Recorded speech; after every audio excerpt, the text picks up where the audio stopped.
idea that we're going to send in offensive equipment and have planes and tanks and trains going in with American pilots and American crews. Don't kid yourself, no matter what you all say. That's called World War III.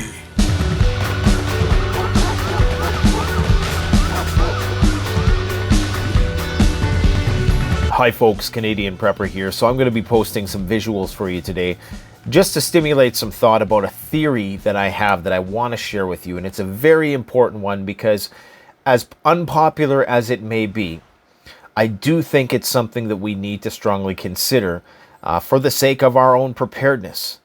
Now, whenever 99% of people are in a consensus about something, I always, without question, am going to, at least in a devil's advocate sort of way, take a contrarian perspective.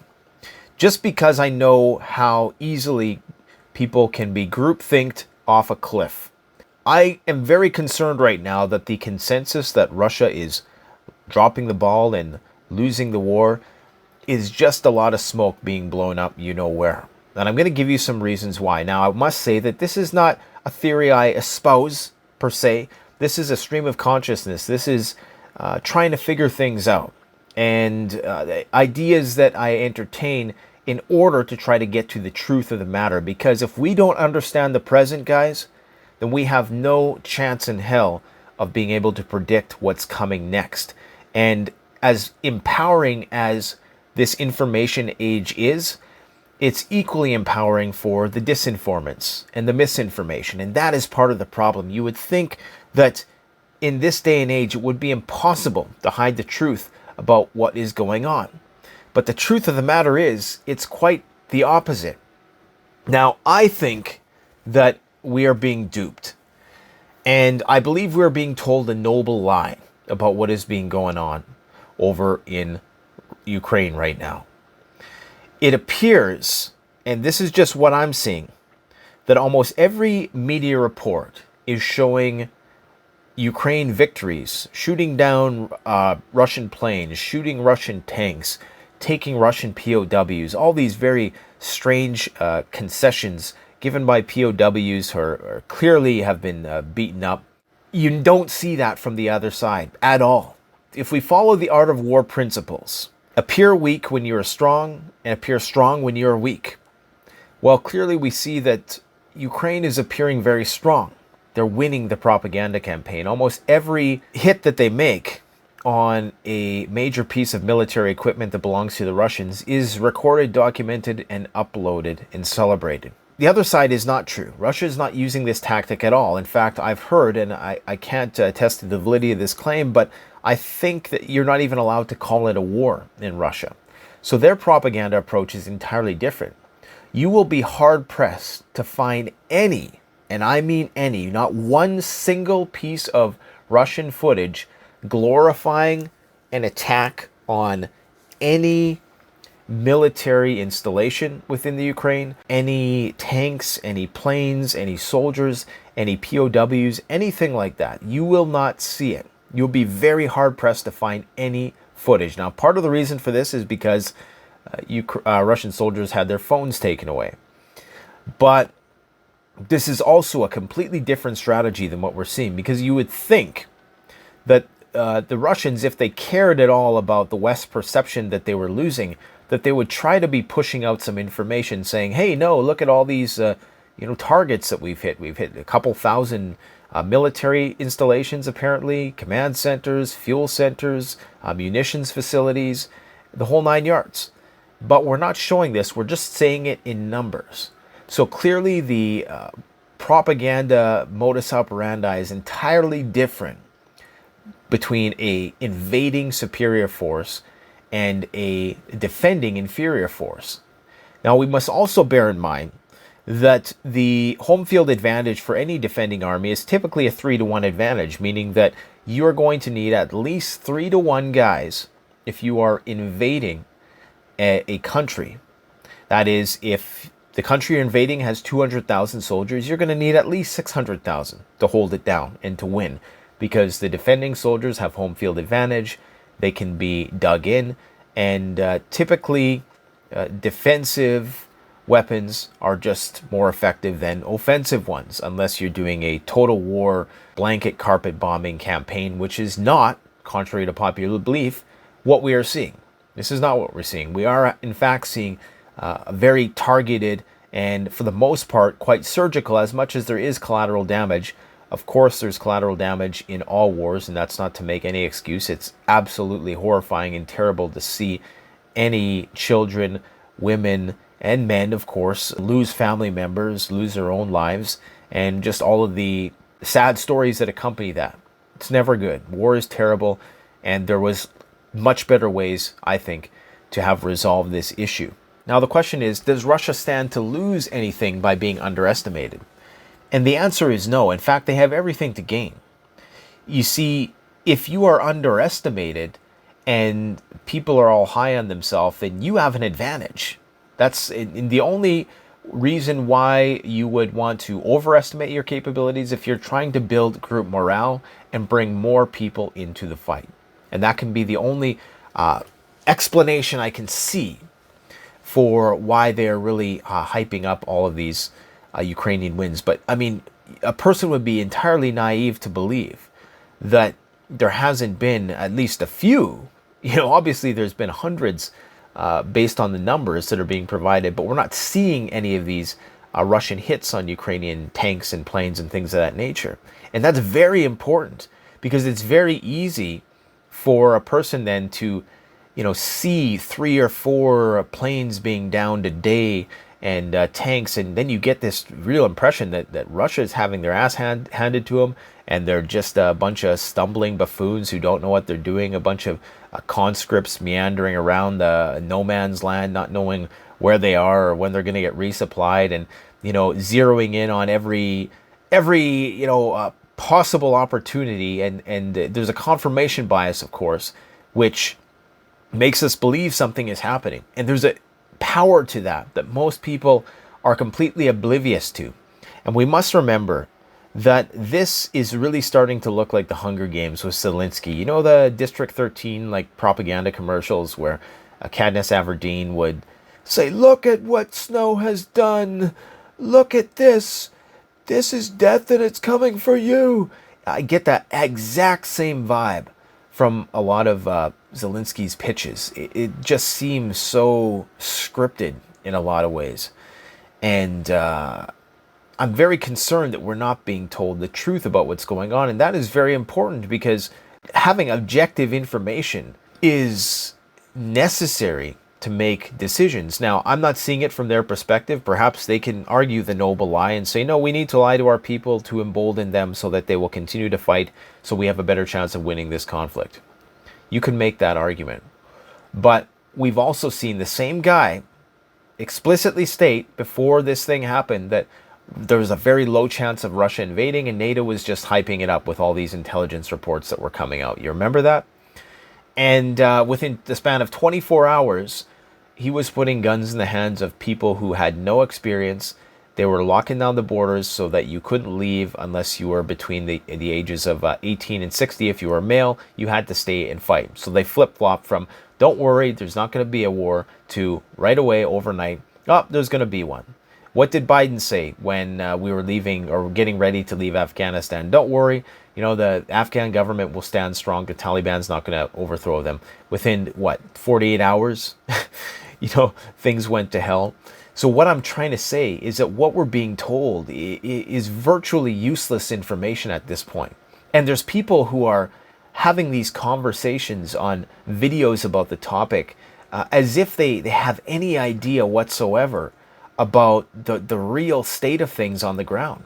The only people who know are the Ukrainians and the Russians. And Ukrainians are only, of course, seeing it from their perspective, and they have their own media bias and slant as well that they're being fed. The notion that you can talk about how Russia fumbled this militarily because on the basis of the information you're getting is just foolish. It's dumb. It makes no sense. It's not rooted in logic whatsoever. And when 99% of people are singing the same song, I'm going to be that guy that says, you know what? Maybe this is not what's happening.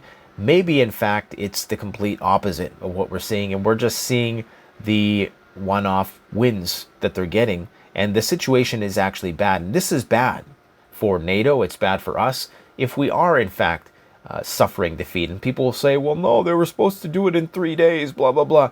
This is all nonsense, in my opinion. Have you seen any definitive proof that this mission was going to take 3 days? You're talking about a country of 44 million people, okay? A country that was ready for this in a lot of ways. Even though they were an inferior force, they've had that experience fighting this exact enemy. And they have a lot of connections, and they have NATO intelligence working with them. They have NATO armaments. They have the advantage of the world, the entire world, being at their side, even though they're not necessarily fighting by their side, although mercenaries are flooding in. The differences between this and previous conflicts, like for instance, in the Iraq War, there was a massive shock and awe bombardment which killed thousands of civilians. Okay, over the course of the 30 days, the 30 long days that it took to capture that country that had a weaker army, had no global support, in many ways inferior weaponry, and perhaps even had a better morale in some cases due to the religious component. And that still took 30 days. And there's people out there who think that you're going to topple a country as proud as Ukraine in 3 days. I mean, this to me was just a part of the propaganda from the beginning. Now, granted, the invasion might have been rushed due to the big run-up and the saber-rattling at the start with respect to the intelligence leaks on behalf of the states and Russia's, counteracting and their propaganda. Obviously, they were a bit rushed, and maybe there was some logistical errors that were made. But we're talking about the mobilization of hundreds of thousands of soldiers. I mean, even look at Poland, I believe, in World War II. Without the intelligence advantage that Ukraine has, Poland was still be able to hold off the Germans for 35 days. Okay? And this is back when Germany clearly had a much greater advantage over them than arguably the Russians have over the Ukrainians right now. Because the tools that the Ukrainians are being sent from the United States and NATO are quite effective. Now, this notion that Russia is dumb and that they don't know what they're doing and they're just fumbling through this is an incredibly dangerous mode of thought, because you're presuming that the opponent that you're facing is much weaker than they are when they're really, in fact, much superior. You've just been convinced by your coach that they're better. And the strategy that Russia is obviously employing with taking out the munitions facilities, the command and control centers, they're not engaging guys on the front lines. This is what people need to realize, is that the strategy that they're employing is not to get into these skirmishes.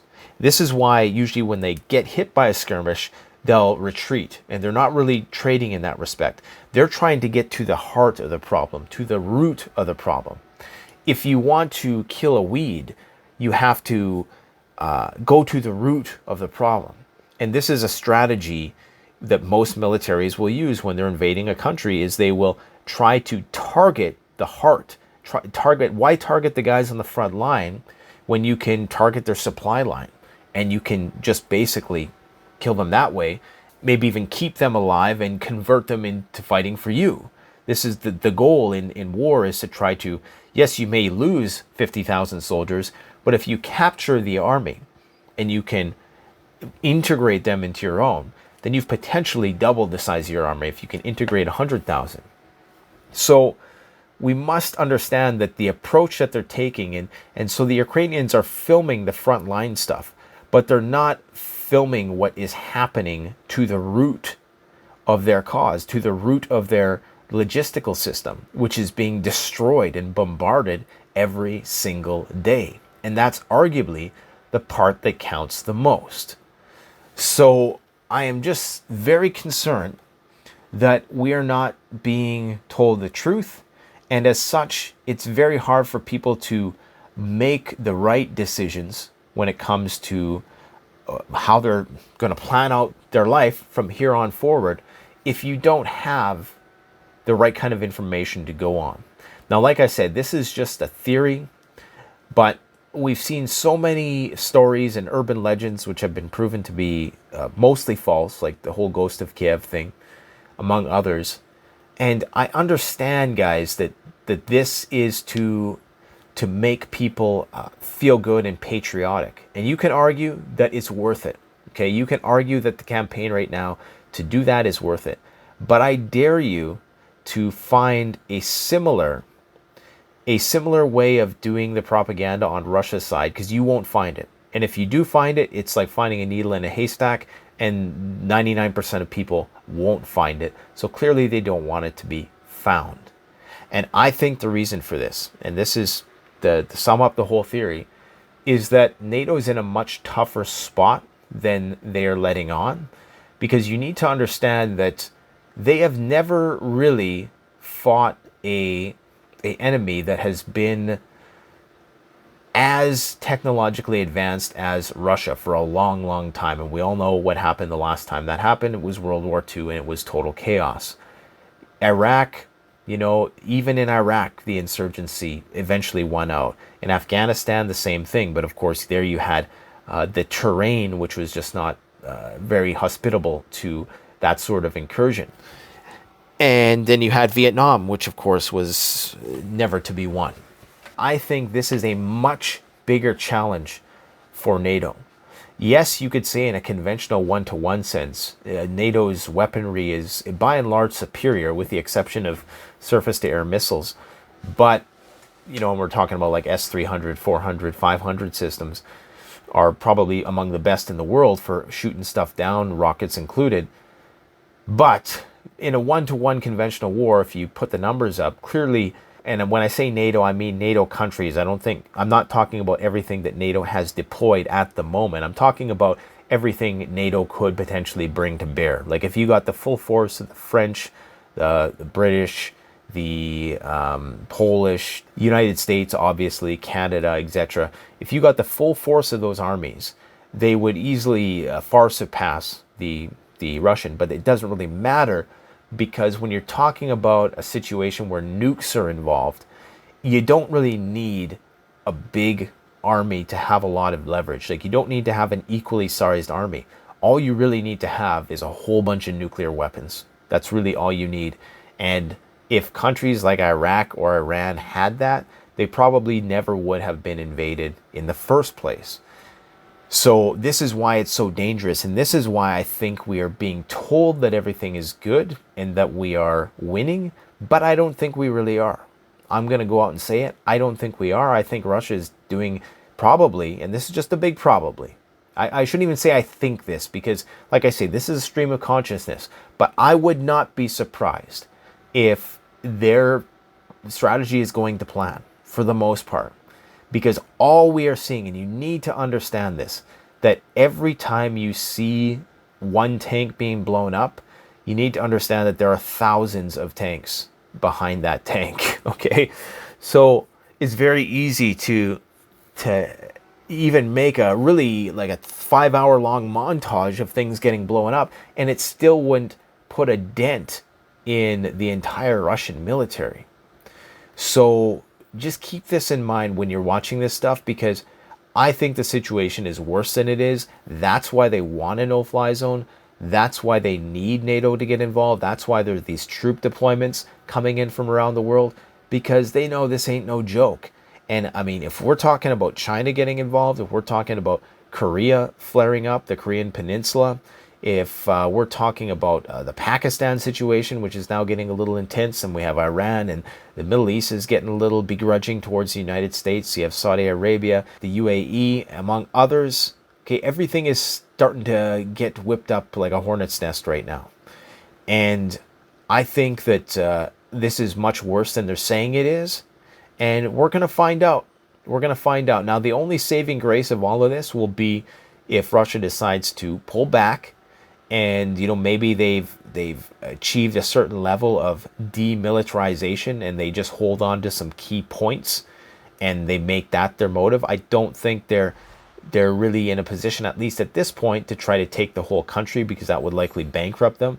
But I think what they're trying to do now is hold on to some key assets, be they nuclear power plants, making land bridges to Crimea, holding the Donbass, potentially, yes, surrounding and choking out some of the major cities like Kiev, among others. That appears to be what their strategy is with the cauldron approach to warfare.